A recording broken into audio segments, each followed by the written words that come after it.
In many cities, you can get on a bus or board a subway train where most of the passengers are African American, and depending on which direction you travel, debark where most everyone is white. Somewhere along the line, you passed a demarcation of racial color. But how did that line get there? How did our neighborhoods become so markedly segregated? Most people think it was caused by what's known as de facto segregation. De facto segregation is the idea that our neighborhoods in every metropolitan area in this country came to be segregated because of private activity, either private homeowners who were bigoted and wouldn't sell homes to African Americans in white neighborhoods, or private banks or real estate agents acting discriminatorily in the private economy, or people's self-choices. That is, segregation happened without government action. Its contrast is de jure segregation, that is, segregation by government action, by policy, by law, by ordinance. We have a national myth that the way our neighborhoods came to be segregated was by private activity only, or at least primarily, and we call it de facto segregation, and that government wasn't significantly involved. But it's a myth. That's Richard Rothstein, Distinguished Fellow of the Economic Policy Institute and author of The Color of Law, A Forgotten History of How Our Government Segregated America. The reality is that federal, state, and local governments played a very significant, if not determining role in the segregation of metropolitan areas everywhere in the country. As a result, our residential boundaries are in fact civil rights violations. They were created in violation of the 5th, the 14th, even the 13th Amendments of the Constitution. And we have an obligation to remedy it.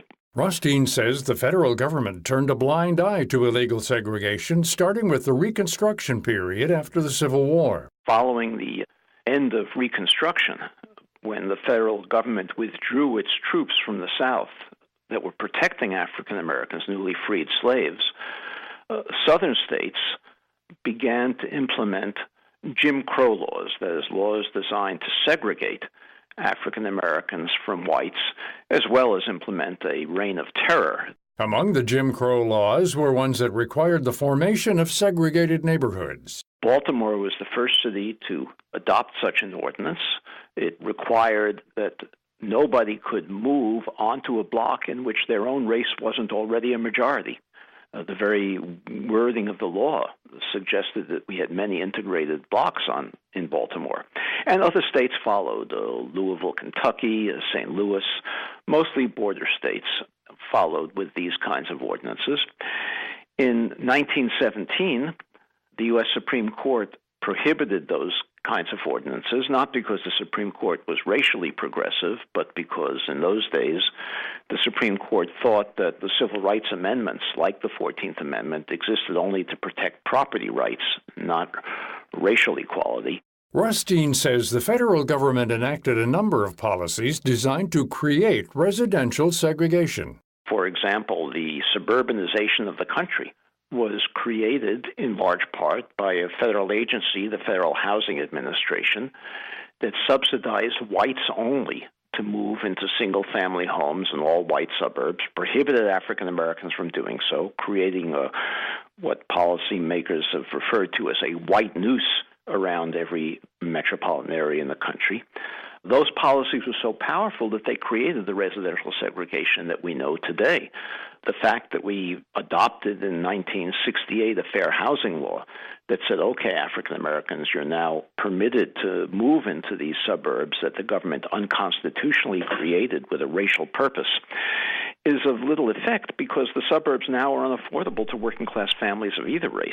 But what exactly were those federal policies, and where are they written? The federal government had an underwriting manual, which was a guide to appraisers whose job it was to evaluate developers. The manual said explicitly that you could not recommend a loan for a federal bank guarantee to a developer if it was for an integrated development. The manual even went so far as to say that you couldn't do so if it was an all-white development that was located near where African Americans were living, because the manual said it would run the risk of infiltration by inharmonious racial groups. That's the kind of language that the Federal Housing Administration issued. It was a blatant constitutional violation.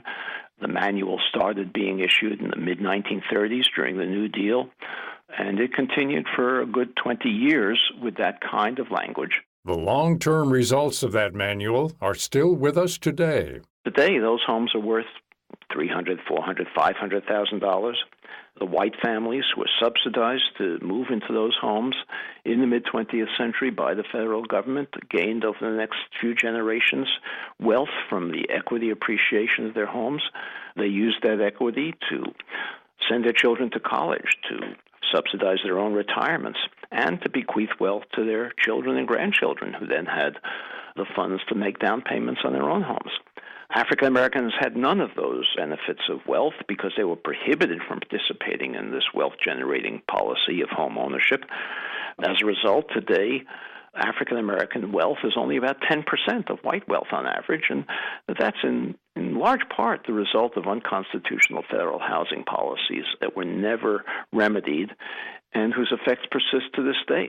Folded map pretty much came out of my lifelong observations as African American growing up in Chicago on the South Side, specifically Inglewood, and then going to Lane Tech High School, which is on the north side of Chicago. That's Tonika Johnson, photographer and creator of the art exhibit entitled Folded Map at Loyola University Museum of Art in Chicago.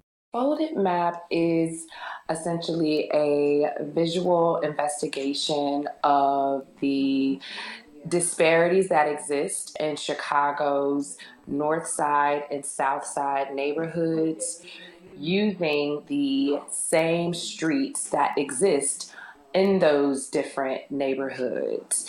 And in addition to photographing the architecture of those different neighborhoods, I'm actually talking to residents who live on those same streets in the different neighborhoods, as well as having those residents meet each other. Johnson established what she calls map twins, pairs of people with the exact same or nearly the same address, but with one small difference, the letter S or the letter N before the name of the street.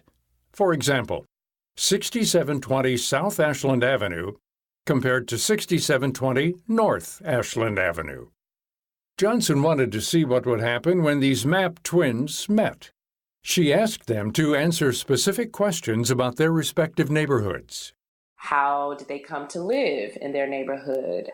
Is everything that you need on a day-to-day, the amenities, necessities, are you able to access that within your neighborhood? And the real question that always kind of told the systemic and historical issue of the difference of housing is, how much did your home cost? Because the value of a home isn't something that those residents placed on their homes. These are outside forces that determined that. And so these were residents literally looking at each other, telling each other the extreme difference in their home value. The effects of these federal government policies are enormous. They persist today. They've never been remedied. Simply saying, okay, African Americans, you can now purchase homes in communities that we once prohibited you from entering, but which are now unaffordable and would have been affordable to you at that time, that does not remedy the situation. Rothstein writes about a northern suburb of Chicago that in 1959 prohibited a new development where African Americans could purchase homes by turning the proposed new development into Park District land instead. Just this past winter, the village of Deerfield passed an ordinance to provide affordable housing on a vacant lot donated by a local church. That decision was made after the publication of Rothstein's book. I'm glad to hear that Deerfield, at this late date, is beginning to take steps to compensate for the policies it pursued in the past. You can read more about how government policy segregated America in Richard Rothstein's book, The Color of Law, available wherever books are sold. And you can learn more about all of our guests by visiting our website at viewpointsonline.net. I'm Gary Price.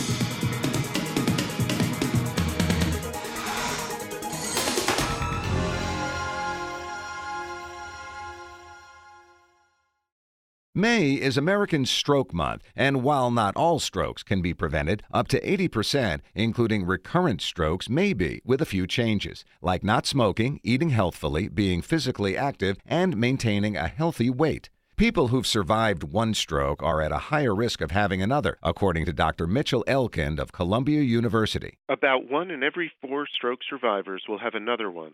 The best way to reduce your stroke risk is to live a healthy lifestyle and work with your doctor on a prevention plan. Also, ask your doctor if a daily aspirin or other medications for secondary stroke prevention are right for you.